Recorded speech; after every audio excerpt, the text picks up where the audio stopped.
So I'd like to thank you for joining me today. I love Hamilton, so I'm excited to have you on.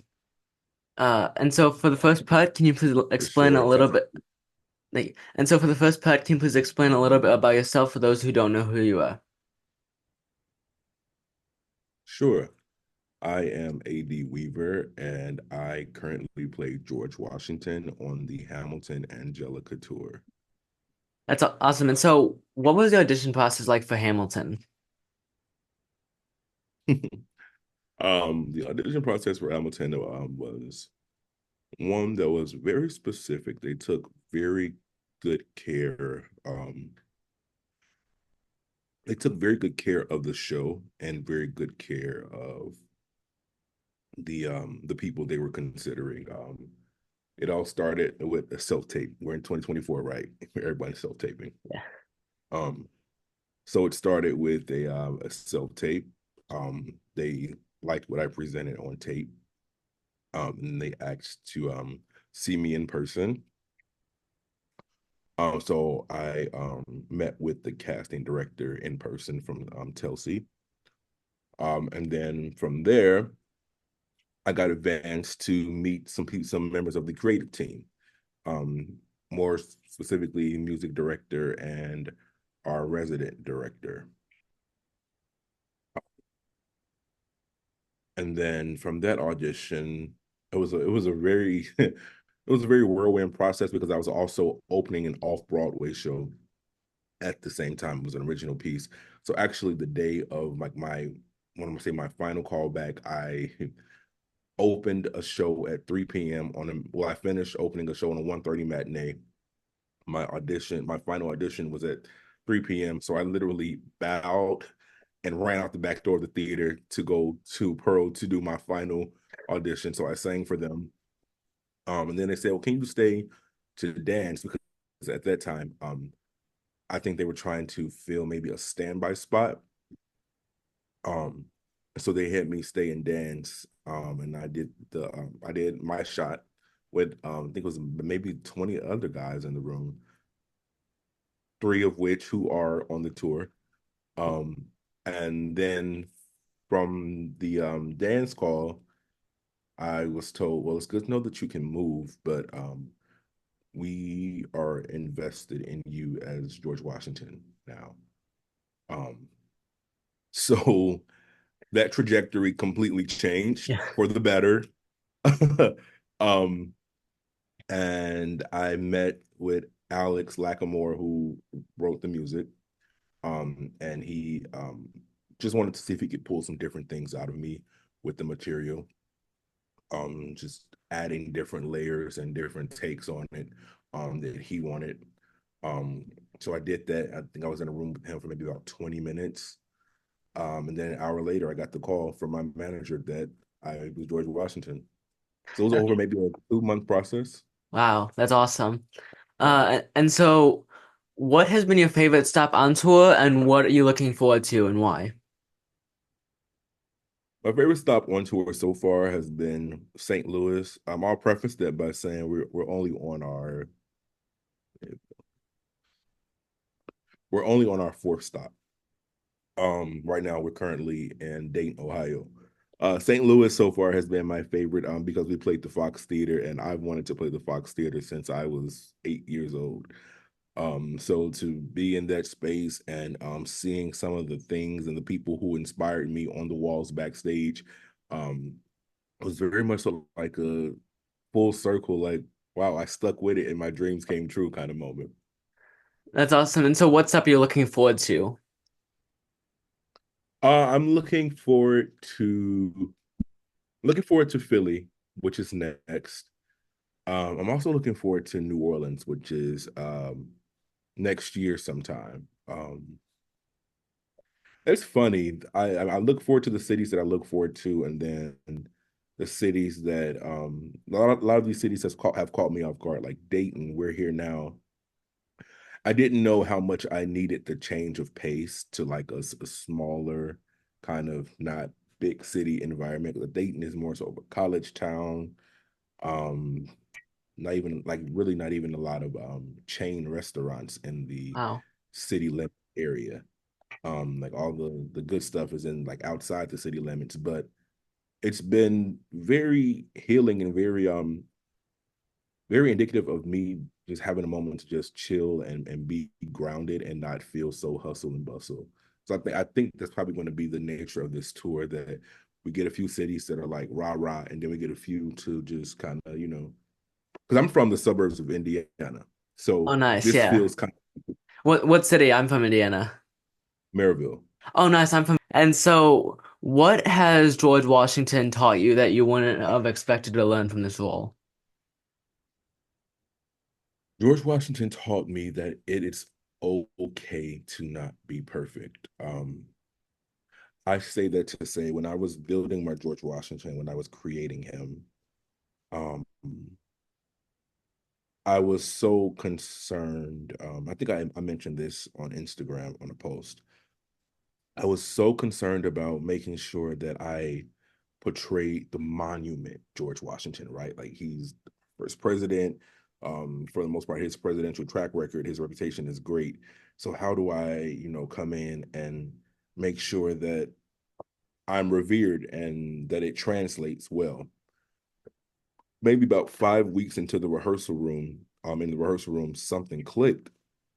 And I was like, well, what endears people to people is the fact that you aren't perfect and that people get to see you work through and rise above sticky situations as they're happening. So George Washington taught me that it's okay to not be perfect, and it's okay to show that you're human and that you go through ups and downs and you have tough times. And what people cheer for is seeing you work through it and the transparency. That's great. And so, when you were a child, what got you into theater? What really pulled you in? For me, it all started with Tyler Perry plays. He's a film mogul now, but he started out doing urban theater. Because I was a kid in the church choir, and always knew I wanted to sing, knew I wanted to be on the stage, but I thought up until that point that the only route was to be a music artist and have albums out. And then I got a hold to this tape of a play, and I was like, wow, people do that. Like they sing and they travel and they act and they make money. So that was like my entire childhood doing those plays. I'd pick a character and be that character, put the play on, set up my room to look like the set. This is so embarrassing, but it's my truth. I used to take Q-tips and tape them to the side of my face like it was a microphone. So that was my thing. And then once I got my first professional gig, I was 8 years old. I did Little Shop of Horrors at the Star Plaza. Oh, nice. That's awesome. Yeah. So that was like my first big thing. And then once I got to high school, this amazing family, the Reinhardt family. Oh, yeah. Um, yeah, I did their shows. Literally, I was I spent more time with them than I spent at home because I was also in the advanced show choir. And so when we weren't, working on our show choir concert or our ISMA contest stuff, we were also kind of simultaneously working on the winter musical and the spring musical and then the summer musical. So it was really great that my high school show choir teacher, she also ran the local community theater. So it kind of all bridged together. And that's how I got exposed to Broadway style musicals because kind of, growing up, and I moved to Maryville. I'll preface by saying that I moved to Maryville, but I was from Gary. Okay. So in like, Gary, there was no exposure to Yeah. Broadway, know what that was. And so that kind of opened my mind to that particular style of theater. And yeah, it was no stopping me from there. So was that the Reinhardt Auditorium then? Yeah, yeah, Yeah. Yeah, that's how I am at the Opera House. And yeah. so, was there ever a time in your career, or was there ever a time recently when you felt like giving up, saying like, this isn't the time for me? And how did you overcome it?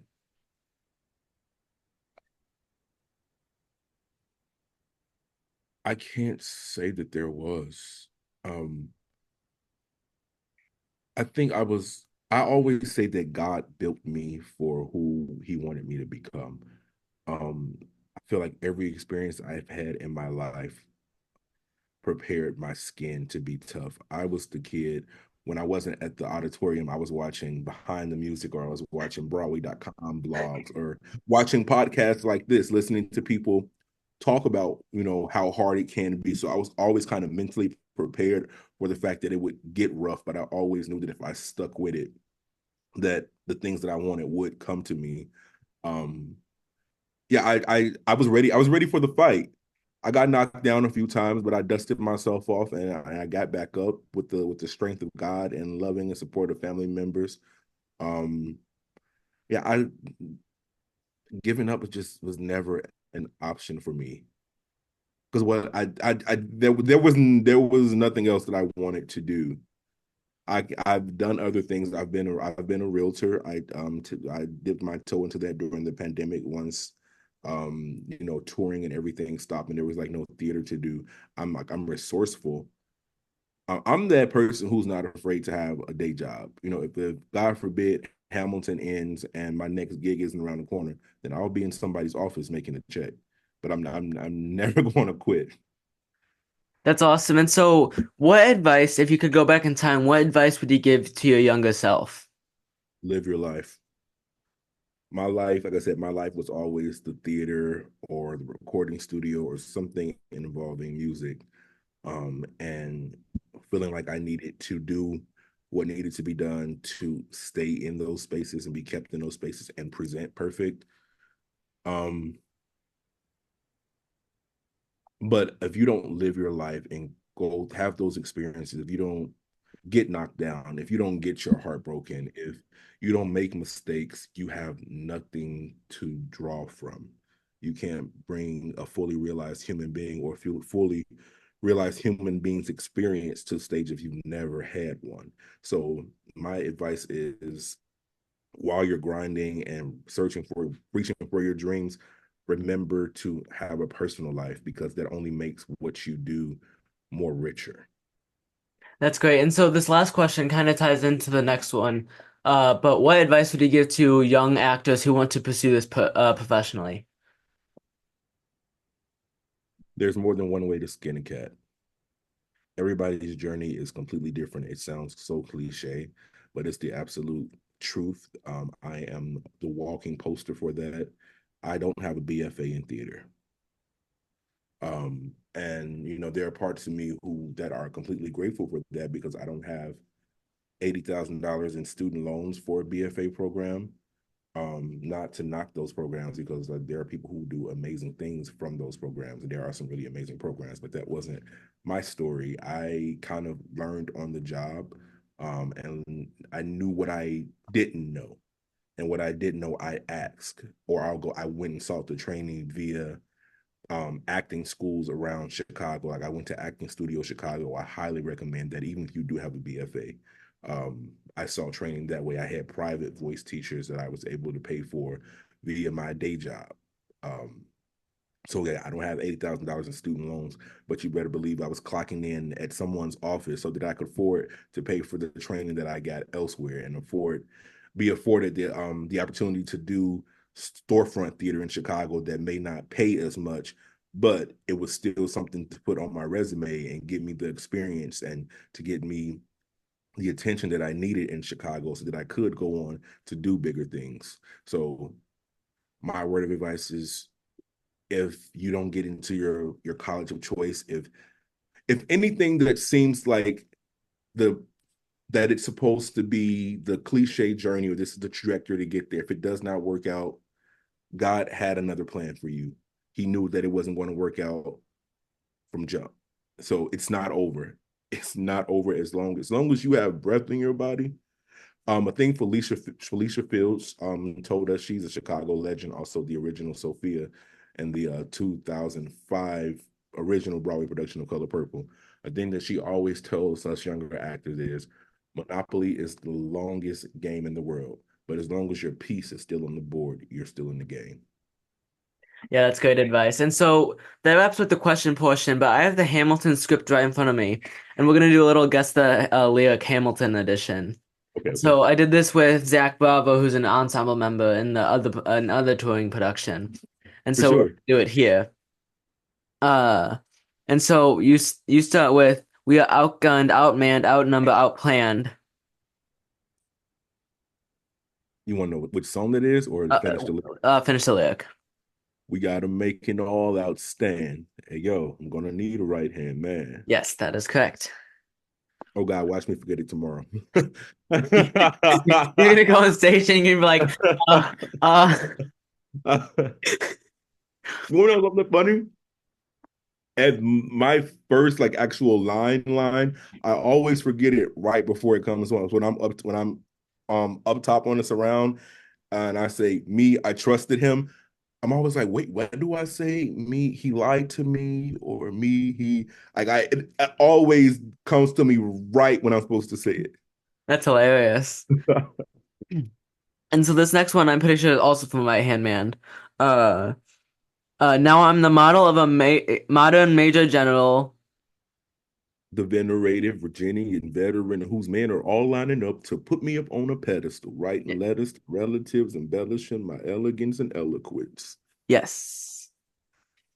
And so this one, let me tell you what I'd wish I'd known. When I was young and dreamed of glory, you have Yes. no control. Who lives, who dies, who tells your story. Yes. And so this one is let's take a break tonight.